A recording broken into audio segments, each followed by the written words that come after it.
Okay, so today we're going to make macaroni and cheese, and it starts off by making a roux, which is a combination of fat and thickeners.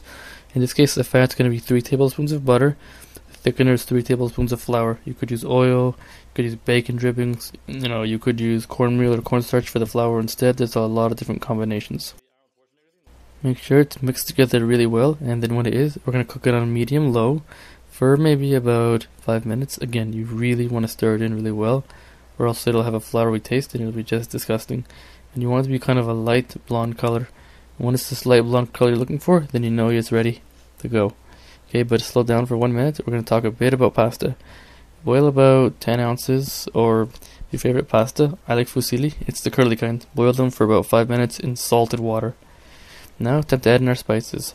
I've got some cayenne, paprika, and some black peppercorns all inside, and a bit of thyme as well. Okay, now there's a lot of different spices you can use. This is the ones I like. I'm just going to whisk it in there. Add your milk very slowly in increments. In this case, about 3 cups. Okay, and making this is our basic bechamel white sauce. Okay, then we're going to just stir it in there good. And once it's in there, we're going to grate in some fresh nutmeg. Nutmeg tends to go really well with bechamel sauce. Do yourself a favor, get a fresh nutmeg nut. They're very cheap. You can store them for a long time, and they go very nicely with a lot of recipes. Dinner or dessert, even breakfast actually. They go really good. Okay, so once that's all grated and in, you'll see what it looks like. And then we're going to add a few bay leaves next. Bay leaves to give it a nice flavor. Fresh is best. If you don't have it, don't really worry that much. Okay, next step, add a few drips of Worcestershire sauce. It's a really nice kind of a barbecue flavor. Only a little bit, we don't want to overpower it. When that's all done, we're going to add in just a teaspoon of salt. We don't really need a whole lot, everything's pretty balanced. Then we're going to simmer it for 10 minutes.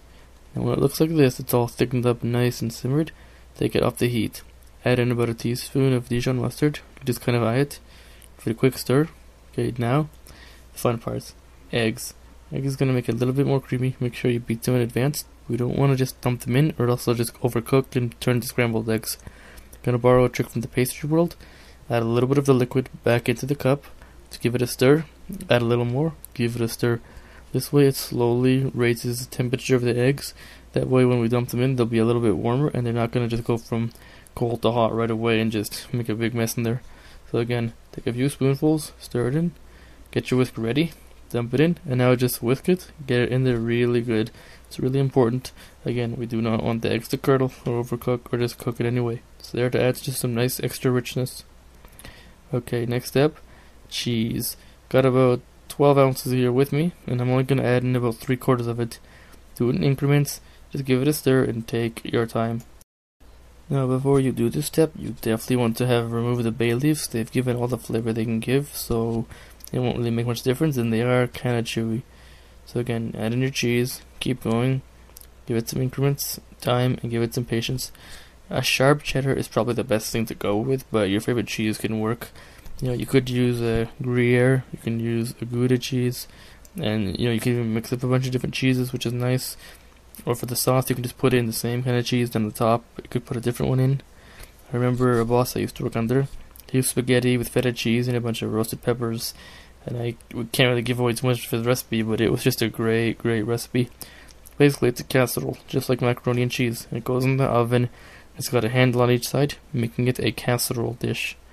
Okay, now it's time for the final installment of the cheese. Oh, just look at all that cheese. Now, for the fun part. Let's add in all of our pasta, which one we have chosen. In this case, I'm going to go with the fusilli, as I told you. Macaroni is not bad, but I personally don't like it for this. I mean, fusilli really holds on to cheese and all the ridges around it. It really does a good job. Do you have to throw it in the pan like this? No, but I just feel it does a nice job spreading the flavor. You can just put it right in the casserole dish. It really doesn't matter. I just, it's a chef thing, a cook's thing. I just kind of like doing this. So put it in there, give it a stir. Really, it's evenly distributed. Okay, just kind of like it is now. Pretty evenly distributed. Don't worry about coating everything, because again, once you dump it in the dish, it'll coat itself. I just like doing this as kind of a step ahead, and really just kind of have it all in. It'll hold on to the cheese. And now we're ready to dump into our casserole dish. Okay, just look at that. So spread it around. That's a little important. Don't worry about doing a perfect job, but you do want to just spread it to all the corners. Some people say it's better to use a round dish because it'll prevent dry corner, but if it doesn't bother you, that's fine. I personally love the corner. Now we're going to get about 3/4 of a cup of panko breadcrumbs with 2 tablespoons of melted butter. We're going to mix it together, and this time we're going to make a really kind of a crunchy, creamy, cheesy macaroni and cheese. That's what all this will do. Now for the fun part, distribute it evenly everywhere, as much as it goes, and then afterwards you're going to put the cheese right on top of it, then whatever toppings you'd like.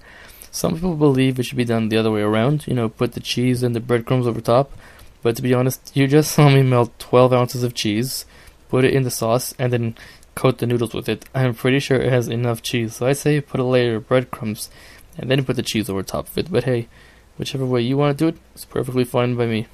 These are Japanese panko breadcrumbs. They are the best ones to use. They're very crunchy. You usually find them in an Asian, superstore or a very, very big grocery market. They're there. You can find them. They're usually in an international section, or ask someone that works there. And now, a few extra toppings. You can kind of put whatever you have laying around. For starters, cheese. Pretty much every macaroni and cheese recipe I've ever heard of in my life is going to call for doing it like this, putting cheese on top. But if you really want to cut down on the calories, come on. We're going to have our macaroni and cheese, and we're going to eat it. It's not like we're eating this every single day, 3 or 4 times. It's fine. Don't worry too much about that. Just really distribute it everywhere. Alright? Again, don't worry about it being absolutely perfect, but, you definitely want to have good coverage. Now, after this layer is done, I'm going to add just a little bit of peppers and some tarragon. I don't really like to give a specific amount. I think you should put in exactly what it is you'd like. You don't want to overpower it, but again, what you like is what you like. And it can be anything. I love adding mushrooms to my macaroni and cheese. Some people add in garlic, some people add in onions, some people add in broccoli. But you want to cook them a little bit sometimes. Now, your oven's already preheated to the temperature that I've showed you. 350 is usually what we're going to go for here.